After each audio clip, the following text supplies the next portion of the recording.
पैगम्बर अलैहिस्सलातु वस्सलाम जे सहाबा इकराम के मदीना मुनव्वरा जे अंदर पानी जो तकलीफ़ थियो।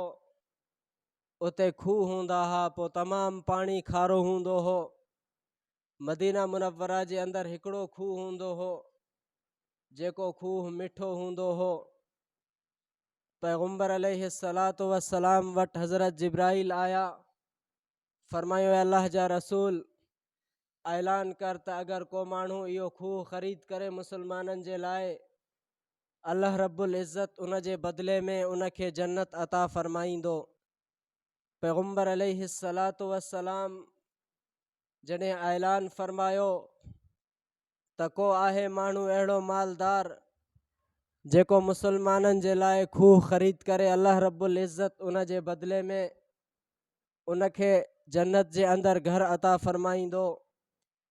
हज़रत उस्मान गनी रज़ी अल्लाह ताला अन्हु फरमायो, ए अल्लाह जा रसूल मुंहिंजे लाइ बि। पैगम्बर अलैहिस्सलातु वस्सलाम फरमायो, हा तुंहिंजे लाइ बि। सहाबा इकराम खे पाणी जी तकलीफ़ हूंदी हुई। पैगम्बर अलैहिस्सलातु वस्सलाम बि उन खूह जे पाणी खे बैर रूम जंहिंखे चयो वेंदो आहे, पैगम्बर अलैहिस्सलातु वस्सलाम बि उन जे पाणी खे पसंदि फरमाईंदा हा।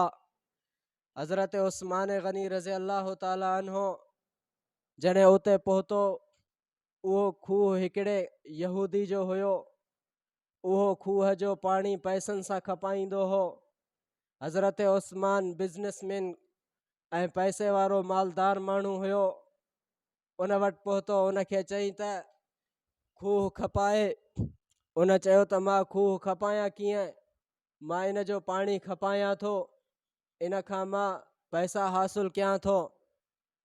किन उलमा इकराम फरमाईंदा आहिनि त हज़रत उस्मान गनी रज़ी अल्लाह ताला अन्हो उनखे चयो त जेतिरो तूं रक़म चवंदे असां ओतिरो रक़म तोखे ॾींदासीं। उहो यहूदी चवणु लॻो, अव्हां वटि एतिरो रक़म काथूं आयो जो तव्हां सॼो खूह ख़रीद कंदव।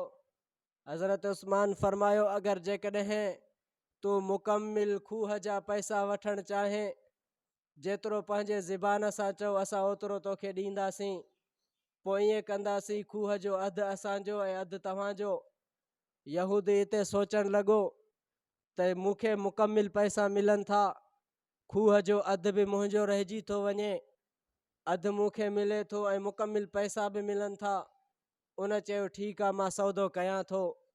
जॾहिं खूह जो अधु ॾिनई, हज़रत उस्मान नबी अलैहिस्सलातु वस्सलाम सां मशवरो कयो, ऐलान फरमायो त जंहिं बि मुसलमान खे, जंहिं बि शख़्स खे पाणी भरणो आहे, हिकु ॾींहुं हज़रत उस्मान जो आहे ऐं ॿियो ॾींहुं यहूदी जो आहे।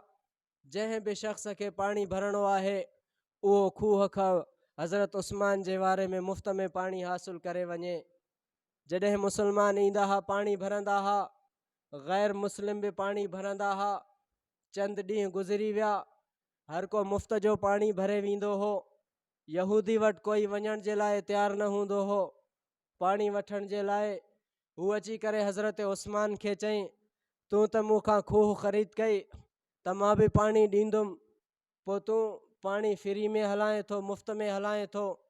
छाकाणि त उनखे इहो ख़बर न हुयो त हज़रत उस्मान गनी रज़ी अल्लाह ताला अन्हु जे पाणी खपाइण जो मक़सदु अल्लाह रब्बुल इज़्ज़त जो रज़ा हासिल करणो हुयो। अल्लाह रब्बुल इज़्ज़त खां इन पाणी जे बदिले में जन्नत हासिल करणो हुयो।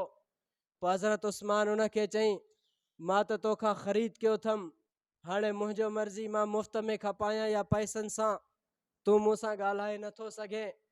चंद ॾींहं गुज़री विया, यहूदी ॾिठो त कोई पाणी भरण जे लाइ, वठण जे लाइ तयारु न आहे। हर को हज़रत उस्मान जे वारे जे टाइम मुफ़्त में जेको आहे पाणी हासिल करे वञे थो। पोइ उहो यहूदी चवणु लॻो त मां ॿियो हिसो बि खपाइणु चाहियां थो। जॾहिं हू ॿिए हिसे खपाइण जो इरादो कयो त हज़रत उस्मान उनखे चयो त तूं जे खूह जे भरिसां जेको बाग़ आहे, उहो बाग़ बि असांखे खपाए करे ॾे। छाकाणि त नबी अलैहिस्सलातु वस्सलाम इन खूह जे पाणी खे पसंदि फरमाईंदा हुआ। ऐं हज़रत उस्मान गनी रज़ी अल्लाह ताला अन्हु जो जेको इरादो इहो हुयो त जंहिं पाणी खे नबी अलैहिस्सलातु वस्सलाम पसंदि फरमाइनि, उन पाणी जे भरिसां इहो यहूदी वरी पंहिंजा नापाक क़दम न रखे, इन जे करे उन खां बाग़ बि ख़रीद कई। ईअं मुसलमाननि जे लाइ उहो खूह वक़ुफ़ु थी वियो।